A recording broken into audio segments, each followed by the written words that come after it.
আধা ঘণ্টাৰ ভিতৰতে শেষ হৈ গৈছিল সকলো।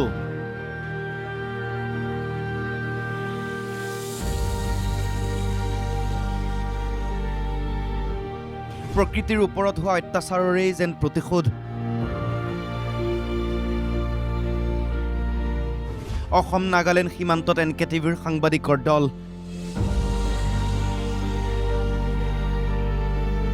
কেমেৰাত আবদ্ধ হ'ল কিদৰে চাহ বাগিচা পলসত পুত গৈছে।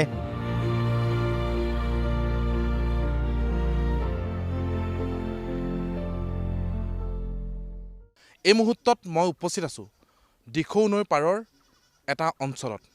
এই অঞ্চলটো হৈছে ৰজাভেটা গাঁও পঞ্চায়তৰ বাঁহবাৰী। মই পৰিৱেশটো দেখুৱাইছোঁ, মোৰ কাষতে আছে এখন চাহ বাগিচা। চাহ বাগিচাবোৰ পৰিৱেশটো মই দেখুৱাইছোঁ। এয়া আপোনালোকে দেখিব এই চাহ বাগিচাৰ কিমান ওপৰলৈকে পানী উঠিছিল। ভয়ংকৰ পৰিৱেশৰ সৃষ্টি হৈছিল সেই সময়ত। ধাহি মুহি সকলো লৈ গৈছিল। পানীৰ সোঁতত উঠি আহিছিল পলস, আৰু পলসে এই চাহ বাগিচা এতিয়া পুতি পেলাইছে। মই এই মুহূৰ্তত চাহ বাগিচাৰ ওপৰত উপস্থিত আছোঁ। মোৰ ভৰিৰ তলত এই মুহূৰ্তত আপোনালোকে দেখিব চাহ গছ। আপোনালোকে প্ৰত্যক্ষ কৰিছে এইসমূহ চাহ গছ, আৰু চাহ গছৰ ওপৰত এই মুহূৰ্তত আমি উপস্থিত আছোঁ। 5 ফুট ইয়াত পলস জমা হৈছে এই স্থানসমূহত। বাট পথ সকলোতে এতিয়া পলসে পুতি পেলাইছে।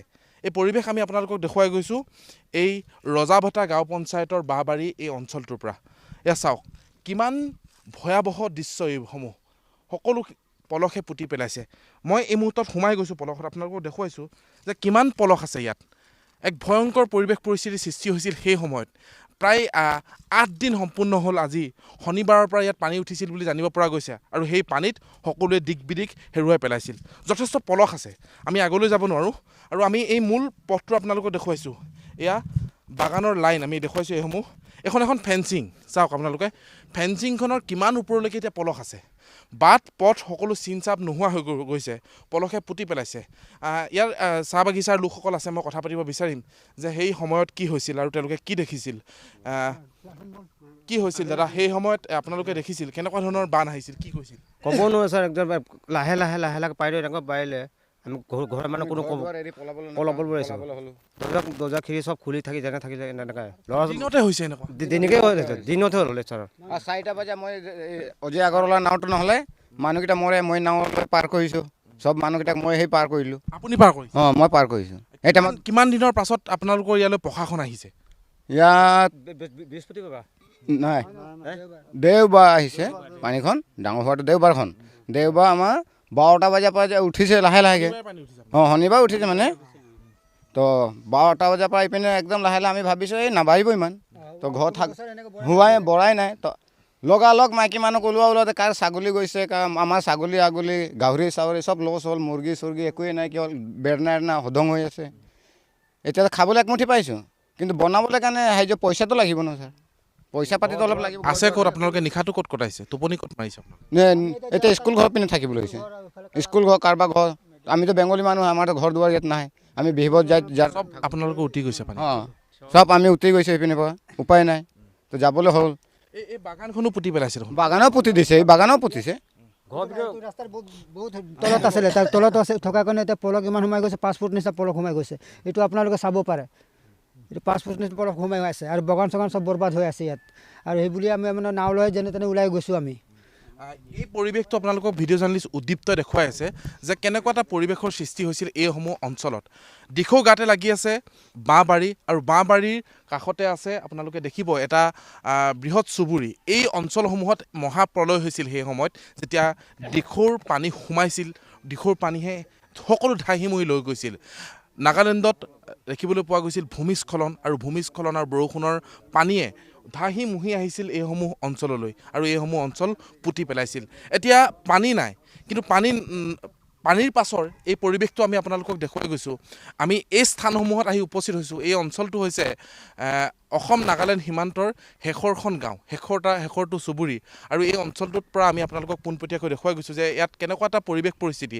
এতিয়াও এই জনজীৱন স্বাভাৱিক হোৱা নাই তেওঁলোকে নিজৰ ঘৰখনলৈ এতিয়াও ঘূৰি যাব পৰা নাই ইয়াত কেইবাটাও ঘৰ উটুৱাই লৈ গৈছে ঘৰ চিন চাপ নোহোৱা হৈছে কেৱল ভেটিটোহে বাচি আছেগৈ ঘৰখন নাই গতিকে এটা জটিল পৰিস্থিতিৰ মাজত এওঁলোকে জীয়াই থাকিবলগীয়া হৈছে আমি আপোনালোকক ভিডিঅ' জাৰ্নেলিষ্ট উদ্দীপ্তৰ জৰিয়তে এই অসম নাগালেণ্ড সীমান্তৰ এই বাঁহবাৰী অঞ্চলটোৰ পৰা আপোনালোকক দেখুৱালোঁ যে এই অঞ্চলটোৰ ৰাইজৰ সেই সময়ছোৱাত কি হৈছিল পানী হুৰা হুৰে সোমাইছিল পিন্ধা কাপোৰযোৰহে থাকিলগৈ বানাক্ৰান্তৰ সাংবাদিক গৈ পাইছে কিন্তু প্ৰশাসন গৈ পোৱা নাই বহু ঠাইত চকুৰ পানীৰে বাট নেদেখা হৈছে বানাক্ৰান্তই সকলো ধাহিমুহি নিলে বানে বিদ্যালয়ত লৈছে আশ্ৰয় নাগালেণ্ডৰ সীমান্ত অঞ্চলত সাংবাদিক দেৱজিৎ শৰ্মা কেমেৰাত আবদ্ধ হ'ল কিদৰে নাগালেণ্ডত খন্দা হৈছে পাহাৰৰ বক্ষ নাজিৰা সমজিল্লাৰ বিস্তীৰ্ণ এলেকা জলমগ্ন কৰি থৈ গ'ল বান গুচি গ'ল পলসে পুতি থৈ গ'ল নাজিৰাবাসীয়ে কোনো কালে কোনোদিনে নেদেখা এই প্ৰলয়ংকাৰী বানৰ আঁৰত কি তাৰ উৎস বিচাৰি আজি আমি উপস্থিত হৈছোঁহি অসম নাগালেণ্ড সীমান্তত এইটো অঞ্চল এই অঞ্চলৰ পাছতেই নাগালেণ্ড আৰম্ভ মোৰ সতীৰ্থ সাংবাদিক উদ্দীপ্ত ইয়াৰ পৰিৱেশ দেখুৱাইছে এই অংশ যিটো অংশ আপোনালোকে দেখিছে তাৰ পৰাই প্ৰবাহিত হৈ আহিছে দিখৌ নদী আৰু দিখৌ নদীৰ যি ওপৰৰ অংশ পাহাৰৰ অংশ যি অঞ্চললৈ এই সময়ত যোৱাটো সম্ভৱ নহয় আমি বহুদূৰ খোজকাঢ়ি আহি এই স্থানত উপস্থিত হৈছোঁহি আৰু ইয়াৰ স্থানীয় ৰাইজে ইয়াৰ পৰা আগলৈ আমাক যাবলৈ দিয়া নাই এই অংশটোত যদি আপোনালোকে দেখে যে দিখৌ নৈৰ উৎপত্তিস্থল য'ত তাত পাহাৰটো একেবাৰে যেন টকলা হৈ পৰিছে পাহাৰৰ বক্ষ উদং হৈ পৰিছে পাহাৰটো এতিয়া কেৱল শুকান আৰু শুকান তাত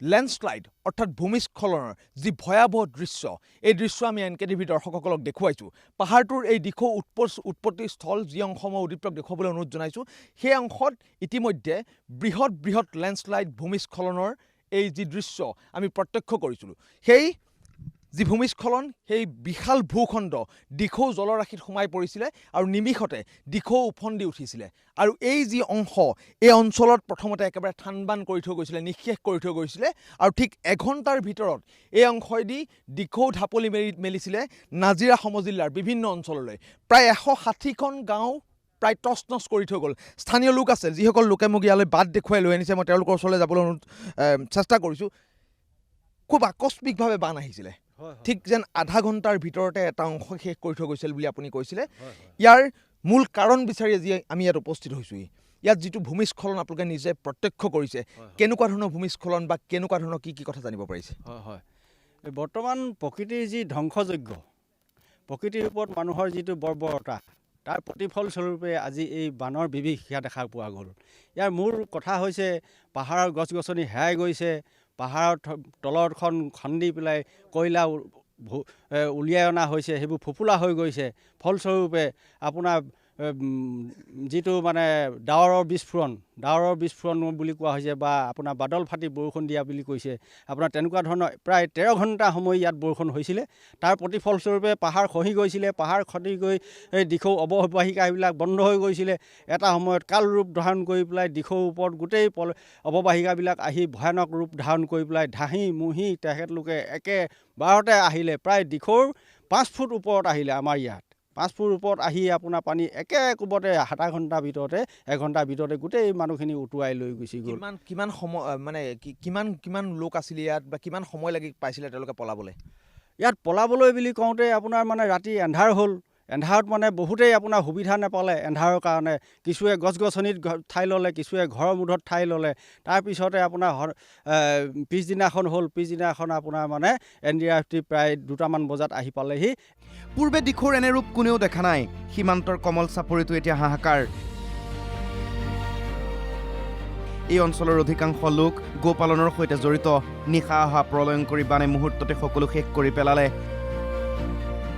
কমল চাপৰিৰ ৰাইজৰ শ গৰু উটুৱাই নিলে ছাগলী কুকুৰা সকলো কিমান ঘৰ ইয়াত লোক আছিল আমাৰ 150 ঘৰ আছিলে ইয়াত 150 ঘৰত আপোনাৰ মানে 150 ঘৰে মানে গোটেইখিনি উঠি গৈছে আকৌ এই পকা ঘৰ চৰকাৰী ঘৰ কেইখনাই আছে তাৰ ভিতৰত আকৌ বস্তু বাহিনী একো নাই আপোনাৰ ধৰি লওক মানে 1 ঘণ্টাৰ ভিতৰত এনেকুৱা বানপানী হৈ গ'ল যে কোনো বস্তু ওলাব নোৱাৰি আৰু এইফালে কিমান বাঁহৰ ঘৰ আছিলে বাঁহৰ ঘৰ একো একো নাই তাত আৰু আপোনাৰ হেৰি বস্তু বাহিনী একো নাই মানে জীৱ জন্তু একো নাই ইয়াত এই লোকসকল নেপালী সম্প্ৰদায়ৰ লোক। আপোনালোক নেপালী আকৌ নেপালী বুলিও নহয় ইয়াত বিহাৰীও আছে আদিবাসীও আছে চব সম্প্ৰদায় মিলি পেলাই বহি আছে প্ৰত্যেক ঘৰতে গৰু আছিল নহয় জানো প্ৰত্যেক ঘৰত গৰু আছিলে ছাগলী আছিলে কুকুৰা আছিলে মানে যেনেকুৱা আমাৰ গাঁৱৰ মানুহে যেনেকুৱা বসবাস কৰি ছাগলী গৰু পোহে তেনেকুৱা হিচাপত গোটেইখিনি বস্তুৱে আছিলে ইয়াত আৰু গোটেইখিনি বস্তু নাইকিয়া হৈ গ'ল এতিয়া এওঁৰ চাওক এওঁৰ মানুহে নাই এতিয়া একটা বস্তু আপুনি চাই ল'ব পাৰিব এফালে ইয়াত ঘৰ আছিলে এইফালে দেখেন এই ইয়াত ঘৰ আছিলে ঘৰটো নাইকিয়া হৈ গ'ল এইটো একদম হেৰি হৈ গৈছে আপুনি লগ চাওক আৰু এইফালে মেইন কথা ক'ম মই আমাৰ বিধায়কক যে ক'ম যে এই বানপানীটো হোৱাৰ মেইন উদ্দেশ্য কি হয় এইটো আপোনালোকে মানে বুজি লোৱাটো ভাল হয় আমাৰ এই গৰাটো খনোৱা মানে শিল খনোৱাৰ কাৰণে এনেকুৱা হৈছে শিল খান্দি পেলাই নদীটো পূৰা বহল কৰি দিছে মই এতিয়া দেখাই দিব পাৰিম নদীটো বহল হৈ গৈছে আৰু পাহাৰৰ যিটো মাটি শিল খান্দি খহি আহিছে সেইখিনি ক'ত যাব নৈত আহিব এক বুজাব নোৱাৰা পৰিস্থিতিৰ মুখামুখি হৈছে ৰাইজ দেখিলেই দুখ লগা শুনিলেই ভয় লগা পৰিস্থিতি এই পৰিস্থিতিৰে মোকাবিলা কৰিবলৈ এওঁলোকে সাহস পাওক এই বিভীষিকাৰ অন্ত পৰক ভিডিঅ' জাৰ্নেলিষ্ট উদীপ্ত আৰু বলিনৰ সহযোগত দেৱজিৎ শৰ্মা আৰু সুকল্যাণ ৰাজখোৱাৰ ৰিপৰ্ট NKTV+